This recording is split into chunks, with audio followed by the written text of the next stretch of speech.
नमो नमः सच्चिदानंदरूपाय विश्वोत्पत्त्यादिहेतवे तापत्रय विनाशाय श्री कृष्णाय वयम नुमः। भगवान श्री रमण महर्षि का उपदेश सार जो साधकों को कैसे अपनी जो साधना का अंतिम चरण है उसको बोलते हैं आत्मज्ञान या आत्मस्थिति। वो जो सहज स्थिति रहती है वहाँ कैसे पहुँचे करके उन्होंने जो मार्गदर्शन दिया है उसका ग्रंथ का नाम है उपदेश सार।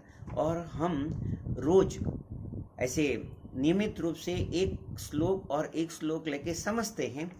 तो जो न्यू व्यूअर्स है जो उनको मेरी एक रिक्वेस्ट है कि आप आगे वाले जो है उनके वीडियो देख लेना, तो आपको और सहजता और सरलता होगी।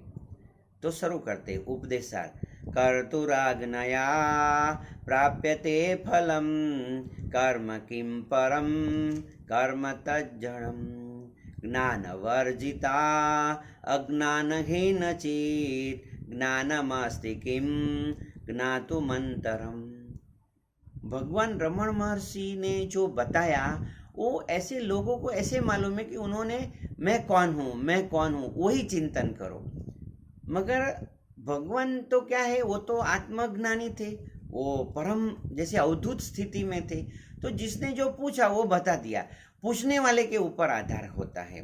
तो लोगों ने उनकी स्थिति को देख के उनके लिए प्रश्न पूछा। मतलब ये उपदेश सार जो ग्रंथ है उसमें एक सिस्टम से बताया है कि आपको कैसे कैसे साधना में धीरे धीरे आगे बढ़ना है। देखो सनई पंथा सनई कंथा, कोई भी है उसमें रुकावट कब तभी आती है जब आप कोई जल्दी करते हैं।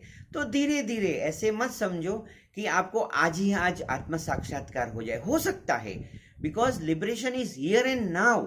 आप तो पूर्ण है, इसमें कोई टाइम नहीं लगेगा। मगर यदि आपकी स्थिति ऐसी नहीं है तो फिर थोड़ा टाइम लगेगा। और भगवान इसे एब्सोल्यूट नॉलेज जो वो अंतिम ज्ञान है वो बता रहे हैं। तो बताते हैं विषय का ज्ञान। देखो विषय का ज्ञान है, यदि आप मोबाइल को ऑपरेट करना जानते हैं तो उसका ज्ञान है। यदि आप इंजीनियर है, यदि आप जैसे महिलाएं हैं तो विविध प्रकार की वानियों बनाती है तो उसको विषय का ज्ञान होता है। ऐसे आत्मा का एक विषय है, उसका भी वो अन्य विषय नहीं है, वो स्वतः है। आत्मा का ज्ञान इसलिए थोड़ा कठिन होता है कि वो स्वतः विषय है। तो विषय ज्ञान वो भगवान बताते हैं। फिर इंद्रिय गम्य या प्रत्यक्ष ज्ञान से वर्जित अज्ञान से रहित चैतन्य अभेद आत्मज्ञान है। अभी देखो आपको स्टडी करना है, किसका स्टडी करना है? स्वयं का। तो यदि कोई डॉक्टर है तो स्टडी करता है तो शरीर की जो अंग उपांग का स्टडी करता है। फिर कोई साइकोलॉजिस्ट रहता है वो मन का स्टडी करता है, conscious mind, subconscious mind, collective conscious mind, वो मन की स्थिति के बारे में जो मन का विज्ञानी है, डॉक्टर है। मगर ये जो गुरु लोग हैं वो आत्मा के डॉक्टर है ऐसे, तो वो आत्मा की बात करेंगे। और मुझे लोग पूछते हैं गुरुजी हम ध्यान क्यों करें? ऐसे हम लोग यहाँ आराम से जीते। मैं बताता हूँ कि ध्यान में एक ऐसी शक्ति है कि आपका जो ब्रेन है उनको स्टिमुलेट करता है। जैसे लेफ्ट हेमिस्फीयर है, उसमें तर्क, गणित, कर्मठता, कार्यकुशलता, चालाकी, राजनीति, कूटनीति, संसार, गद्य, विज्ञान, हिसाब किताब, उपयोगिता और बाजार, ये जो लेफ्ट हेमिस्फीयर एक्टिवेट होता है। फिर राइट हेमिस्फीयर है काव्य, अनुभूति, भाव, कला, प्रज्ञा, आनंद, मस्ती, नृत्य, उत्सव, मधुरता। ये जो ब्रेन है वो एक्टिवेट होता है। इसलिए जो सही में लोग ध्यान करते हैं, ऐसे मैं बताता हूँ, जो ध्यान की सिस्टम समझते हैं वो हमेशा प्रसन्न रहते हैं, हमेशा आनंद में रहते हैं। कोई भी मुश्किलें उनके भी जीवन में आती है मगर वो उससे डरते नहीं है, वो मस्ती में रहते हैं। फिर दूसरा रहता है मन। ध्यान करने से आपका जो मन है, तो मन के बारे में साइंटिस्ट को पूछेंगे, मनोविज्ञानी को, वो बताएंगे there are two mind, conscious and subconscious level of the mind. जो अंतर मन है वो जागरूक होता है, यू कैन यूटिलाइज। टेक्निकल भाषा में बोलेंगे तो बोलते हैं tap the unconscious mind. Unconscious mind में प्रोग्रामिंग करना पड़ेगा। आप बोलेंगे कैसे प्रोग्रामिंग करेंगे? तो एक व्यक्ति सुबह में उठ के चाय पीता है, तो सब लोग चाय नहीं पीते हैं, मगर जो व्यक्ति चाय की आदत हो जाती है, हैबिट हो जाती है, यदि वो चाय नहीं पीता है या नहीं पीती है, उसको सिर में दर्द होता है, आपने वो बेचैनी भी होती है, उसका मतलब क्या है कि जो नहीं पीता है उसने प्रोग्राम किया कि चाय की ज़रूरत नहीं है। जो लोग व्यसन करते हैं ऐसा, उन्होंने प्रोग्राम किया है। तो what is subconscious level of the mind? तो ऑल योर हैबिट पैटर्न है वो stored in the subconscious level of the mind. ये जो आपका अंतर मन है उसमें प्रोग्राम कर चुके हैं आप, तो आपको रीप्रोग्राम करना है। और ध्यानी जो है, आप ध्यान करने वाले अपने प्रोग्राम को जल्दी बदल सकते हैं। एक मित्र को मैंने पूछा, वो बीड़ी पी रहा था, तो मैंने पूछा क्या आप ये छोड़ सकते हैं? बोलते नहीं, मैं नहीं छोड़ सकता हूँ। यदि मैं छोड़ने की कोशिश करता हूँ तो मुझे बहुत तकलीफ होती है। तो मैंने उनको ध्यान सिखा दिया और मैंने ध्यान की सिस्टम बता दिया। उस सिस्टम से उसने ध्यान शुरू किया और थोड़े दिनों में उसने बीड़ी को छोड़ दिया। लोग आश्चर्य में पड़ गए। आपको भी लगता होगा कि मैंने क्या बताया है। देखो, कोई चमत्कार नहीं है। मैं आपको दो बातें हैं ऋषि मुनियों ने बताई।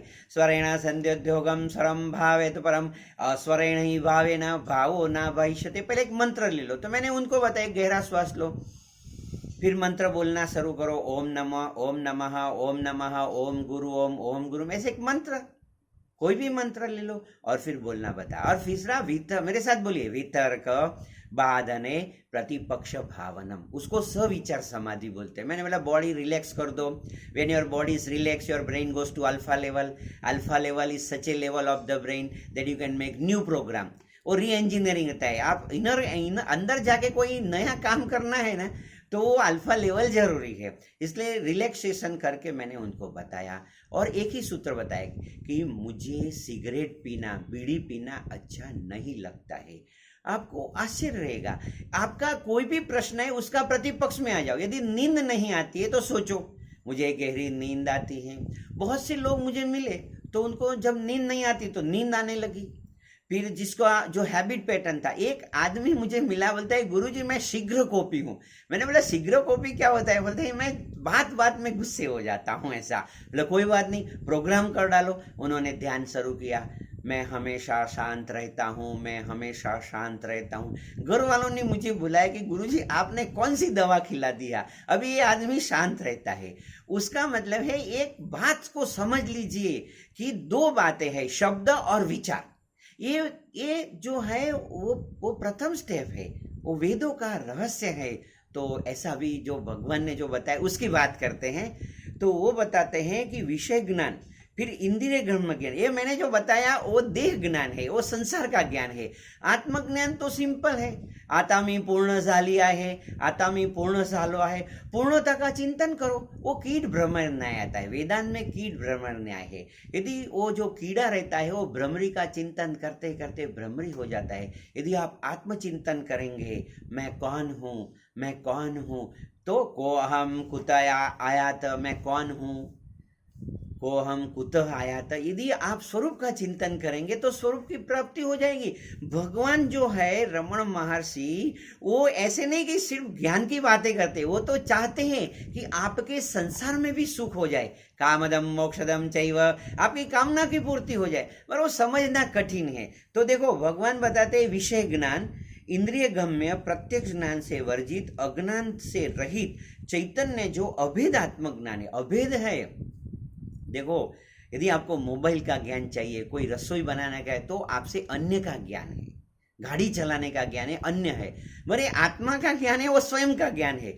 भगवान गणेशपुरी वाले नित्यानंद बाबा बोलते हैं, भगवान नित्यानंद जी वो बताते थे कि स्वयं को ध्याओ, स्वयं को पूजो।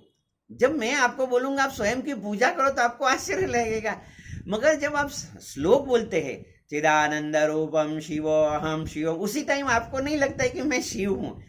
ये समझना है, ध्यान से सब समझ में आ जाएगी। और ऐसे मैं बताता हूँ कि उससे अतिरिक्त अन्य जानने जैसा क्या है। भगवान बताते हैं ज्ञानम अस्ति किम ज्ञातुम अंतरम। अरे ये जानने के बाद और कोई जानने का बात नहीं रहेगी। आपने आपको स्वयं को जाना, मिस संसार को जान लिया। तो इसलिए ध्यान कीजिए। देखो, ध्यान का कोई ऑल्टरनेटिव नहीं है। लोग बोलते हैं कि ध्यान, देखो कर्म जो रहता है उसका कोई फल रहता है। जो शुरुआत में श्लोक जो मैं ऐसे बताया ना, ऐसे मैं जब बोलता हूँ पहला श्लोक, कर तु राग्नया प्राप्त ते फलम कर्म किम परम कर्म तज्जनम। वो जो कर्म है वो स्थूल कर्म और सूक्ष्म कर्म है। ये जो भगवान रमण महर्षि बताते हैं वो सूक्ष्म कर्म की बात करते हैं। जो अंतिम लोग हैं, जो पीएचडी पकड़ लो, लास्ट की जो बात है, तो ये बात आप समझ लेंगे तो आपका व्यवहार भी सहज और सरल हो जाएगा। यदि आपने सही तरह से ध्यान किया तो हेल्थ, फिर सही तरह से ध्यान किया तो वेल्थ, और सही तरह से ध्यान किया तो हैप्पीनेस। ऐसा नहीं कि देखो भगवान कितने लोगों को खाना खिलाते थे, आप ऐसे उनके बारे में और यूट्यूब पे देखेंगे तो मालूम तो पैसा किधर से आता था, एक प्रश्न उठ जाता है। जब आप ध्यान करेंगे, मेरा एक वीडियो था उसमें बताया कि यदि चित्त में सत्व गुण होता है तो क्रिया सिद्धि सत्वे भवति महताम। ध्यान करने वाले को संसार की चीज सहजता से प्राप्त हो जाती है। इसलिए तो प्रभु बोलते हैं कि ध्यान करो, ध्यान करो, ध्यान करो। आप भी क्या करो? ध्यान करो, ध्यान करो, ध्यान करो। आपका शुभ हो, आपका कल्याण हो, आपका मंगल हो। May God bless you. आनंद में रहो, मौज में रहो, हर हाल में खुश रहो। Enjoy every moment of the life.